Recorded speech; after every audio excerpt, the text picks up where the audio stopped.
लेकिन एसपी साहब क्या करें जब सीएम पीएम हमारे इस तरह के हैं जो मतलब संवेदनहीनता की पूरी पराकाष्ठा को पार कर चुके हैं। आप हम लोगों के पास कब आई हैं? हम तो आए अभी, आज भी आए तो उस दिन भी आए थे। आप लोग को मदद हम लोग को कर रहे हैं। आप लोग जितना आपके पास ना मदद कर रहे हैं, आप लोग कितना मदद करेंगे जितना और ना कर। तो ये हमारे पास दूसरी बार आई हैं और इनको हम लोग राशन दिए हैं। फोन जी राशन ले आइए। तो राशन आज भी इनको दिया जा रहा है, लेकिन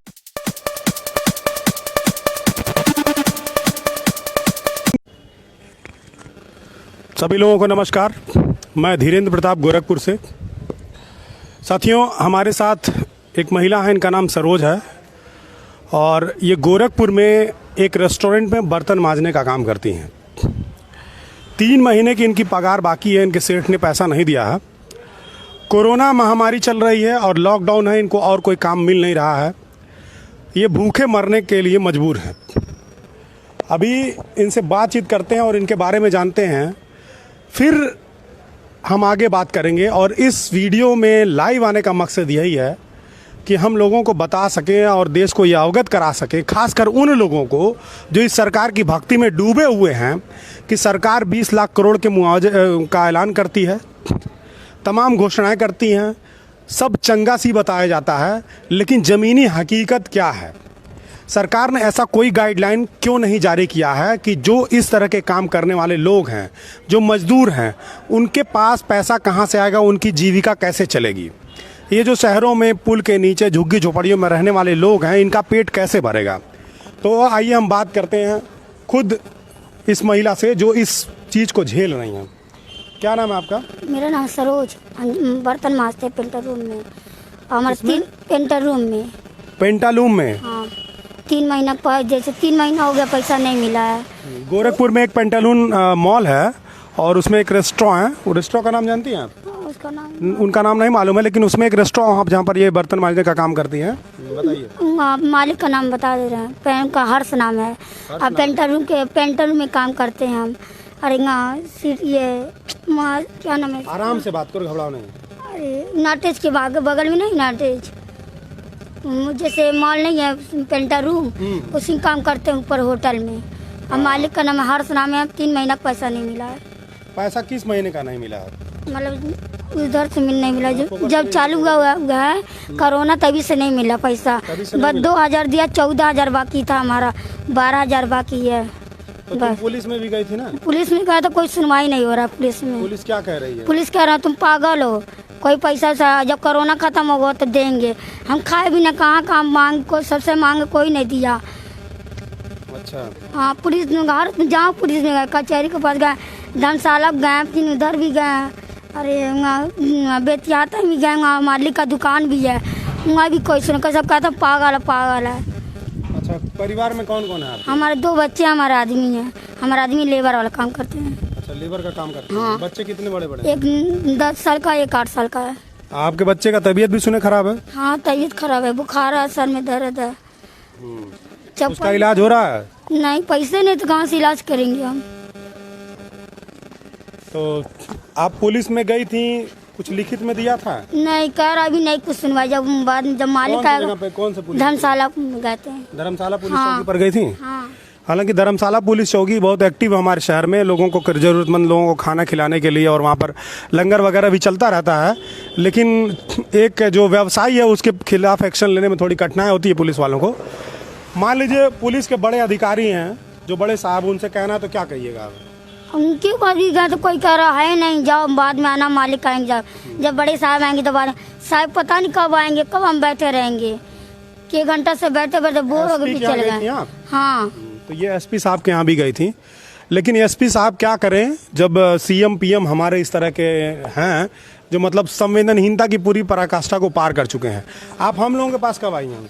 हम तो आए अभी, आज भी आए तो उस दिन भी आए थे। आप लोग को मदद हम लोग को कर रहे हैं। आप लोग जितना आपके पास ना मदद कर रहे हैं, आप लोग कितना मदद करेंगे जितना और ना कर। तो ये हमारे पास दूसरी बार आई हैं और इनको हम लोग राशन दिए हैं। फोन जी राशन ले आइए। तो राशन आज भी इनको दिया जा रहा है, लेकिन ये समस्या का समाधान नहीं है। जो हम राशन दे रहे हैं इससे हम लोग कितने लोगों का मदद कर देंगे। यहाँ कम्युनिटी किचन चल रहा है हम लोगों का, रोज़ हम लोग 400 से 500 लोगों को खाना खिला रहे हैं, लेकिन इससे समस्या का समाधान नहीं होगा। जब तक सरकारें अपने स्तर पर जो ज़रूरतमंद लोग हैं उनके लिए कोई एक्शन नहीं लेंगी, ज़मीनी एक्शन नहीं लेंगी, तब तक काम नहीं हो पाएगा।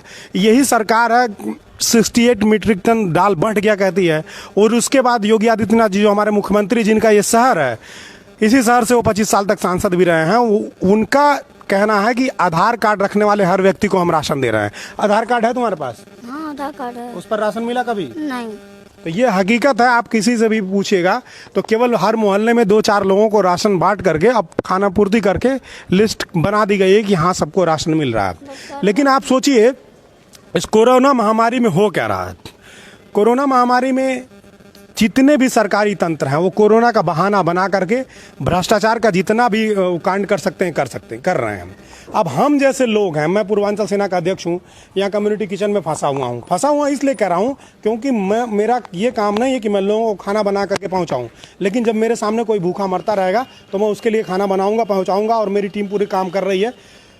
लेकिन इसके साथ हम लोगों को ये भी देखना पड़ता है कि राष्ट्रीय स्तर पर क्या चल रहा है, देश के स्तर पर क्या चल रहा है। मीडिया आप जानते हैं, मीडिया बिक चुकी है, मीडिया उद्योगपतियों की हो चुकी है, पूंजीपतियों की हो चुकी है। मीडिया अपने हिसाब से तय करती है कि सरकार को किस तरफ जाना है, जनता के लिए क्या सही हो सकता है, देश के लिए क्या सही हो सकता है, संविधान के लिए क्या सही हो सकता है, उस पर मीडिया बात नहीं कर रही है। तो राष्ट्रीय मुद्दे भी हैं जिन पर विरोध प्रदर्शन करना हम लोगों को पड़ता है, और लोकल मुद्दे भी हैं और आम आदमी के भी मुद्दे हैं। लोकल मुद्दा आपको बता दें कि शहर में हमारे एकमात्र मैदान है टाउन हॉल, जिसको लेकर के मैं लाइव आया था। वहाँ पर जबरदस्ती जिला प्रशासन जो है पार्किंग बना रहा है। किस लिए? पूरे शहर के काम आता हो मैदान, लेकिन केवल कुछ उद्योगपतियों के लिए, एक होटल के मालिक के लिए और एक दवा व्यवसायियों के लिए उस पूरे सरकारी ज़मीन को निजी पार्किंग बनाया जा रहा है। अब हम उसकी लड़ाई लड़ रहे हैं। परसों से हमारा अमरण अनशन है। देश के स्तर पर आप जान ही रहे हैं क्या हो रहा है कि मोदी सरकार घोषणाएं कर रही हैं, मजदूरों की स्थिति आप देख ही रहे हैं, ट्रेनों की हालत देख ही रहे हैं।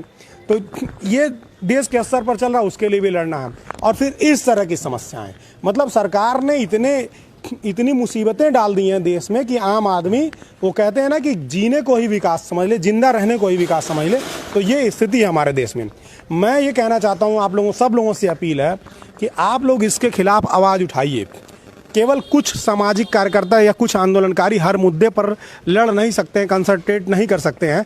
हालांकि हम थकते नहीं हैं, हमने तो पूरा जीवन समर्पित कर दिया है, लेकिन फिर भी एक 24 घंटे में हमको भी सोना पड़ता है, जगना पड़ता है। और हमारे तरह के जितने भी लोग हैं या जितने ऑनलाइन मीडिया या जितने एक्टिविस्ट हैं, वो सब लोगों के पास बहुत सारा काम है। तो जब तक देश इसके साथ नहीं खड़ा होगा और ऐसे लोगों की पीड़ा में नहीं खड़ा होगा, तब तक इनको समझ में नहीं आएगा। मैं चाहूँगा कि इनका जो फ़ोटो है, इनका जो ले करके स्क्रीनशॉट ले करके आप हमारे शहर के डीएम को ट्वीट करिए, जिलाधिकारी को ट्वीट करिए, एसएसपी को ट्वीट करिए कि इनको इनका मेहनताना और मजदूरी मिले। ठीक है रोजी, ठीक है। और अपने अगल बगल भी देखते रहिए और सरकार से कहिए कि वो सोचे, इस पर विचार करे, इस पर कोई प्लान बनाए, कोई एक्शन ले। अभी आपको बता दें कि हमारे कम्युनिटी किचन का एक साथी है प्रदीप कुमार, उसका छोटा भाई सामंत नाम है उसका, अभी 22 साल उसकी उम्र थी। एक मामूली झगड़े में उसका सर फट गया और सर से ब्लीडिंग शुरू हो गई। सुबह 8 बजे की घटना थी। डिस्ट्रिक्ट हॉस्पिटल में उसको पट्टी बांध करके मेडिकल कॉलेज भेज दिया गया। मेडिकल कॉलेज में सर्जन नहीं है, न्यूरो सर्जन नहीं है मेडिकल कॉलेज में। गोरखपुर में मुख्यमंत्री का शहर है और यहाँ के मेडिकल कॉलेज में न्यूरो सर्जन नहीं होने के नाते उसके सर का इलाज नहीं हो पाया, ऑपरेशन नहीं हो पाया। ब्लड बढ़ता रहा और किसी तरह से ब्लड रोकने की कोशिश हुई, ब्लड नहीं रुका। दोपहर में 1 बजे मेडिकल कॉलेज से वो लोग लखनऊ पहुँचे।